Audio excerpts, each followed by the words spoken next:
notice, of course, whenever we have historical photos, obviously we use them and so forth. But a lot of the imagery, and again, this was another first, besides the voice actors, this was the first time we were able to use AI, artificial intelligence, generated computer graphics. The little girls inside the house, the man putting up the doors on those were all computer generated. And I didn't tell you, but also the cans that Oscar Gavin was talking about, the jellies and things on the cupboards. We didn't have photos of those during the storm. Those were all computer generated.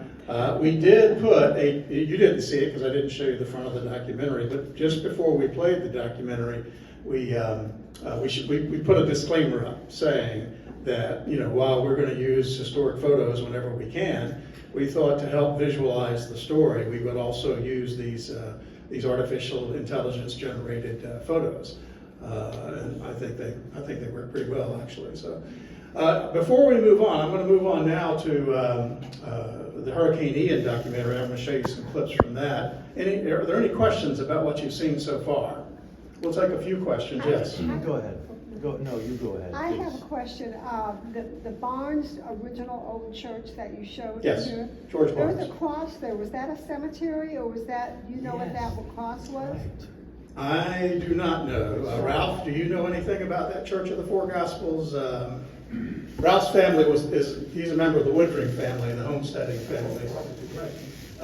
She asked about the cross that was, she saw a cross near the Church of the Four Gospels. She said, was there a cemetery near there? It looked like a believe there headstone. probably was. I There were saw a number that. of cemeteries anywhere close by.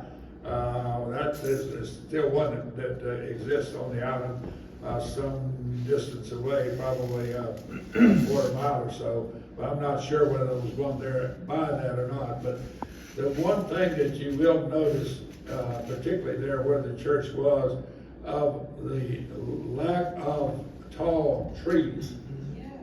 There was the whole island basically where you could see from one side of the island to the other at that time, and it's really changed a lot from a That's particularly very the cabbage interesting. bombs. That's a very interesting point when you look at old photos and you see that. Yeah. That's exactly right. In fact, when I first started doing all this, I was kind of surprised about these photos that you would see, and it was sawgrasses, across the whole island.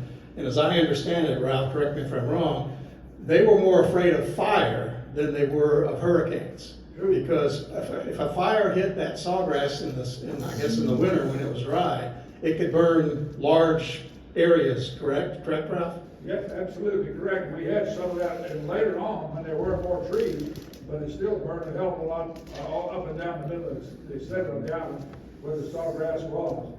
It burned for days, and even though the mosquitoes were thick, they had to come fight the fire. Any other questions before we move on to Ian? Yes. The storm of 1910. Yes. The first narration was from Elise Fuller. I don't know if it was the first one, but it was close. Yeah. Okay, her father. I think Flora Woodring was the first one. Okay, her father had the house right on, in the farm right on the beach. Correct. And she was a girl and she was visiting during the storm of That 19. is correct. Okay. That was Elise Fuller, yes. Elise Fuller. Why does it seem like her description of the storm lasted for days?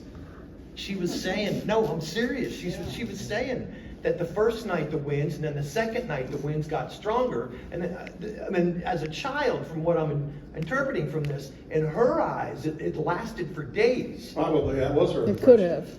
I mean, your average hurricane today can last, what, a day, and then maybe it's gone. But I mean, our hurricanes aren't really known for staying. No, today we have and that records. one didn't. That was a typical hurricane from. So it was here and gone gone. within 24 hours. But in her mind as a child, she may have thought this went on forever. Oh. Because 6 hours would feel like 2 days if you're in the middle of the storm. Okay, because I was just. I know some people in this room that can testify to that, but I won't call on them right now. The direction they come from makes a difference too, when you get a particular wave action for a longer period. Yeah, Ralph just said the way that they come in and go out is also an impact. And I've heard from several of the people that I've interviewed, both about Ian and about, and of course, all these oral histories from these earlier storms, is that, you know, the eye of the storm, you can walk outside, right, Ralph? I mean, it's calm and you think, hey, it's over with.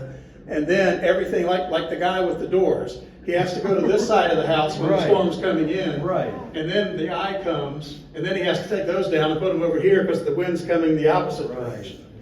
So that's just the way hurricanes are. I don't think it was any different in 1910. Okay. I will say this before we get into Hurricane Ian, because it makes kind of a good segue, is that I would say that the track of Hurricane Ian, when it went off the coast of Cuba, made that loop and then came in, that was real close, except for the loop, we didn't have the loop. That was real close to the same track that Ian hit us, I mean, dead on.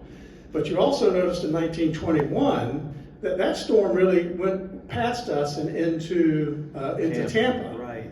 But that was very reminiscent of Helene and Milton. The way because those, especially on that east side of the storm, those dirty winds had a big impact here, even though the main storm was in Tampa. And then I would equate the 26 storm, because you noticed it started in Miami and came up. That would be like a Hurricane Andrew type storm. So you kind of saw in those 3 years the same kind of storms that we've had here over the past 30 years now. Yes? Yeah, is the 21 and the 26 storm, that's the same storms that flooded out Belle Glade and Clewiston? 26 storm. Okay. 26 storm was the Great Miami Hurricane. Okay.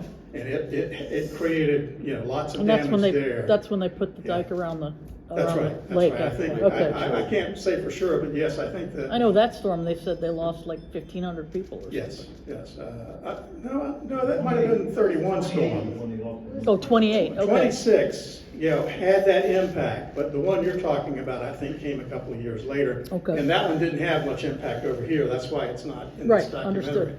But of course, East Coast had other storms that, you know, didn't impact us, so.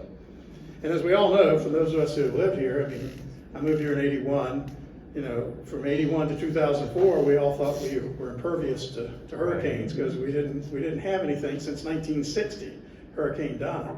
I remember I was in the computer graphics and visual presentation field at that time. I did a graphic for the Mariner Group, who owns South Seas Resorts and Sundial and a lot of those properties out on Sanibel and Captiva. And they would go to Lloyd's of London to get their insurance every year.